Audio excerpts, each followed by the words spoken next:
Krishna Guntur graduate ఎమ్మెల్సీగా ఆలపాటి రాజేంద్ర ప్రసాద్ గెలుపొందారు. దానికి సంబంధించిన న్యూస్ చూద్దాం ఇప్పుడు.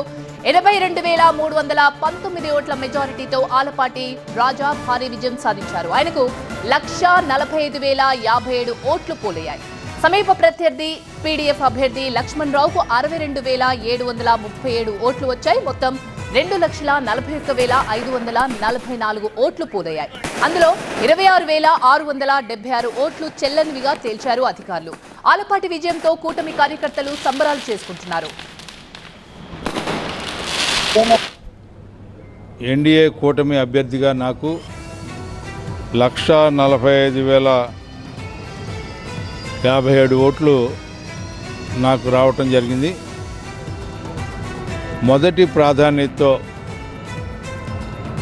ఇంతవరకు ఎవరూ కూడా గెలవలేనటువంటి విధంగా ఎంత మెజారిటీతో.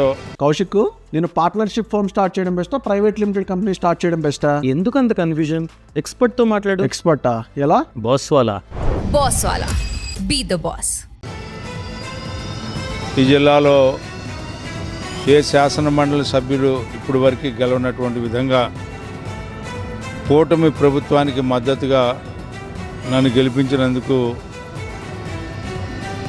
ఈ ఉమ్మడి కృష్ణా గుంటూరు జిల్లాలలో ఉన్నటువంటి పట్టభద్రులందరికీ కూడా పేరు పేరున నా హృదయపూర్వకమైనటువంటి ధన్యవాదాలు తెలుపుకుంటా ఉన్నా.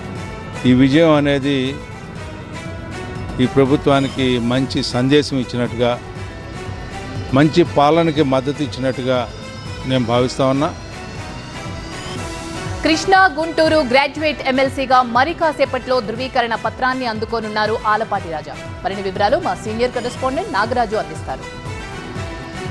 ఉమ్మడి గుంటూరు కృష్ణా జిల్లాల గ్రాడ్యుయేట్ ఎమ్మెల్సీ ఎన్నికల్లో కూటమి అభ్యర్థి ఆలపాటి రాజా ఘన విజయం సాధించారు. మొదటి రౌండ్ నుంచి కూడా 9 రౌండ్లలో కూడా ఆయన పూర్తి ఆధిక్యం ప్రదర్శించారు.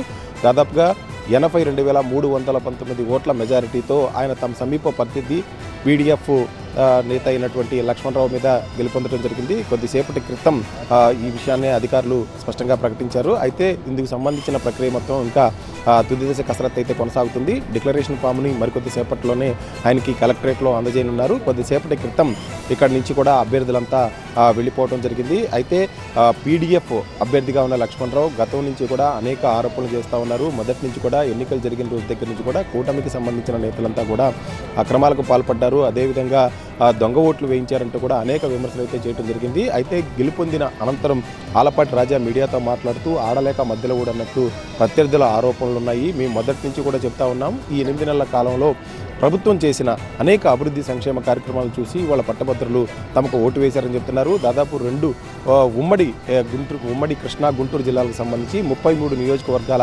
పట్టభద్రులంతా కూడా ఈ ఎన్నికల్లో పాల్గొనడం జరిగింది. దాంతో దాదాపుగా 82,319 ఓట్ల మెజారిటీ అనేది సంపూర్ణంగా వచ్చింది. మొదటి ప్రాధాన్యత ఓట్లతోనే తాను విజయం సాధించినట్లు కూడా రాజా చెప్తా ఉన్నారు. కాబట్టి ప్రత్యర్థుల ఆరోపణలన్నింటినీ కూడా ఆయన చాలా తేలిగ్గా కొట్టిపారవేయడం జరిగింది. ఏదైతే చెప్పామో ఆ చెప్పిన దానికి అనుగుణంగానే పాలన సాగిస్తున్నాం. అదేవిధంగా తాను కూడా ఉపాధ్యాయులకు సంబంధించిన అనేక సమస్యల మీద కూడా ఎమ్మెల్సీ వేదిక కూడా పోరాటం చేస్తాం. వాళ్ళ సమస్యలను ఎప్పటికప్పుడు పరిష్కరించే దిశగా కూడా అడుగులు వేస్తాం. ప్రభుత్వంలో ఎటువంటి కార్యక్రమాలు కావాలన్నా కానీ వారికి అండగా ఉంటాను. గతంలో ఎమ్మెల్యేగా పనిచేసినా ఇప్పుడు ఎమ్మెల్సీగా అవకాశం ఇచ్చినందుకు అటు ప్రజలతో పాటు ఇటు ఎవరైతే తన విజయానికి పనిచేశారో వారందరికీ కూడా ఆయన కృతజ్ఞతలు చెప్పిన నేపథ్యం అయితే మనకి ఇక్కడ కనిపిస్తూ ఉంది. కెమెరామెన్ లక్ష్మణ్తో నాగరాజు, TV9 గుంటూరు.